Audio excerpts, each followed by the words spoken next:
ஹல்லேலூயா. இந்த அருமையான வேலையில் கர்த்தராகிய இயேசு நாமத்தில் உங்களை வாழ்த்துக்கிறேன், வரவேற்கிறேன். இந்த வேலையில் நம்மளுக்கு கொடுக்கப்பட்ட சங்கீதம் 4:3-4 சங்கீதம் 4ஆம் அதிகாரம் 3ஆம் வசனம் 4ஆவது வசனம். பக்தி உள்ள கர்த்தர் தமக்கென்று தெரிந்து கொண்டார் என்று அறியுங்கள்.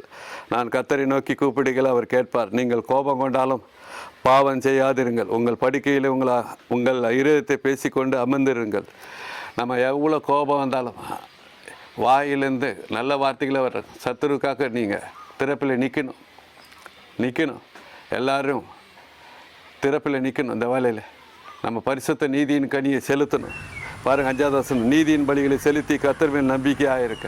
நம்ம நீதியின் சோத்திர பலி, நன்றி பலி செலுத்தும் போது, அமர்ந்திருந்து நம்ம செலுத்தும் போது அவர் நமது முகத்தை பிரகாசிக்கப்படுகிறதை பாருங்கள். 6ஆவது வசனம். எங்களுக்கு நன்மை காண்பிப்பவன் யார் என்று சொல்கிறவர்கள் அநேகர். கர்த்தாவே, உம்முடைய முகத்தை ஒளியை எங்கள் மேல் பிரகாசிக்கப்படும். நம்ம முகத்தை ரட்சிக்கிறார் அவர் தான். நமது முகத்தை பிரகாசிக்கப்படுகிறார் அவர் தான். நம்ம அவருக்குள்ளே களி கூறணும். அவர் பார்த்துப்பார் எல்லா காரியத்தை. நம்ம பரிசுத்த அழகத்தோடு நம்ம அவருக்கு வேலைக்காக துதி பலி, நன்றி பலி செலுத்தும் போது அவர் நம்மளுக்காக யுத்தம் பண்ணுவார், நம்மளுக்கு ஜெயத்தை பெற்று தருவார். ஹல்லேலூயா, ஆமேன். நம்முடைய கர்த்தராகிய இயேசு ஏசப்பா, உம்முடைய நாமத்தை மாத்திரம் மகிமைப்படுத்துறாங்க. நீர் பெருக, நாங்கள் சிறுகட்டுறாங்க. எங்கள் முகத்தையும் ரட்சிக்க பண்ணுங்க. ஒவ்வொருவரையும் ரட்சிக்கிறாங்க.